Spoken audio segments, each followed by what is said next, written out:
அடியேன் ராமானுஜதாசன். அனைவருக்கும் வணக்கம். இன்னைக்கு நம்ம ராமானுஜ நூற்றந்தாதியில் 2வது பாசுரம் பார்க்கலாமா? கல்லார் பொழில் தென்னரங்கன் கமலப்பதங்கள் நெஞ்சில் கொள்ளா மனிசரை நீங்கி குறையல் பிரான் அடிக்கீழ் வில்லாத அன்பன் இராமானுசன் மிக்க சீலமல்லாள் உள்ளாது என் நெஞ்சு ஒன்று அறியேன் எனக்கு உற்ற பேர் இயல்வே. தேன் நிறைந்த சோலைகளால் சூழ்ந்த தென்னரங்கத்தில் சயனித்திருக்கும் அரங்கனின் திருவடி தாமரைகளை நெஞ்சில் பதித்து கொள்ளாத மனிதர்களை நீங்கி திருக்குறையலூரில் பிறந்த களியன் என்ற திருமங்கையாழ்வாரின் மேல் நீங்காத அன்பு கொண்ட எங்கள் இராமானுசன். அவரை நினைக்காத என் நெஞ்சு வேறெதுவும் நினைப்பதில்லை. இந்த இயல்பு எப்படி நேர்ந்தது என்பதை நான் அறியேன்.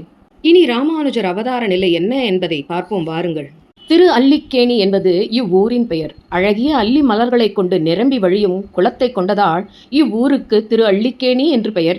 விஜயனுக்கு தேர் ஓட்டியதால் சாரதியானான் நம் கண்ணன். பார்த்தனுக்கு சாரதி பார்த்த சாரதி. கடல் நீராடி நம் சாரதியின் சன்னதிக்கு வந்தனர் நம் கேசவ சோமயாஜியும் காந்திமதி அம்மையாரும். அவருக்கு சர்வகிருது என்ற ஒரு பட்டம் உண்டு. பல குடும்பங்களுக்கு க்ஷேமங்களை கொடுக்க யாகங்கள் பல செய்ததால் இவருக்கு சர்வகிருத்து என்ற பெயர் ஏற்பட்டது. இவருக்கும் திருமணமாகி பல வருடங்கள் ஆகியும் குழந்தை இல்லை என்ற ஏக்கம் அவர்களை தேரோட்டியவன் முன்னால் கொண்டு வந்து நிறுத்தியுள்ளது. பல குடும்பங்களின் நலனுக்காக யாகம் பல செய்தவர் இந்த அல்லிக்கணியில் ஒரு யாகம் செய்யலாம் என்று மனதில் எண்ணமிழ அதை அவனிடமே கேட்க வந்தார் கோவிலுக்கு. பக்தனை கண்ட சாரதியும் அகமகிழ்ந்து இருவரையும் வரவேற்று, இருவரும் நலம்தானே, பெரும்பூதூரும் நலம்தானே, ஆதிகேசவனுக்கு நித்திய கைங்கரியம் ஒழுங்காக நடக்கின்றதா என்றெல்லாம் கேட்கிறான் சாரதி. என்னை தேடி வந்த காரணம் என்ன என்று கண்ணன் கேட்கிறான். பெருமானே, நீங்கள் அறியாத ஒன்றா? பெரும்பூதூரும் ஆதிகேசவனும் நலமே. எங்கள் வம்சம் வளர ஓர் இஷ்டி யாகம் செய்யலாம் என்று முடிவெடுத்து அதையும் உன் சன்னதியிலேயே செய்யலாம் என்று நாங்கள் விரும்புகிறோம். உன்னுடைய அனுமதி வேண்டும் கிருஷ்ணா என்கிறார் சோமயாஜி. சோமயாஜி, யாகம் செய்கிறேன் என்று சொல்லு, அதை ஏன் இஷ்டி யாகம் என்கிறாய்? சுவாமி, இதுவரை அடுத்தவரின் நலனுக்காகவும் லோகம் நன்கு இருக்கவும் எண்ணற்ற யாகம் செய்திருக்கிறேன். ஆனால் அதில் எள்ளளவும் எனது சுயநலம் இல்லை. ஆனால் முதன்முறையாக எனது சுயநலத்திற்காக யாகம் செய்வதால் இஷ்டி என்றேன். சோமயாஜி, இப்பொழுது நீ செய்ய போகும் இந்த யாகம்தான் உலக நன்மைக்காக உதவக்கூடியது. புரியவில்லை சுவாமி, எப்படி என் சுயநலம் பொதுநலமாகும்? சோமயாஜி, நான் எண்ணிருந்த அவதாரம் எடுத்துள்ளேன். ஆனால் நான் இப்பொழுது ஒரு சந்நியாசியாக அவதரிக்கப் போகிறேன். அதற்கு உன் மனைவி காந்திமதியின் கருவறையையே தேர்ந்தெடுத்துள்ளேன். உங்கள் இருவருக்கும் நானே பிறக்கப் போகிறேன். இந்த கலியுகத்தில் பொய்யே பிரதானமாக இருக்கிறது.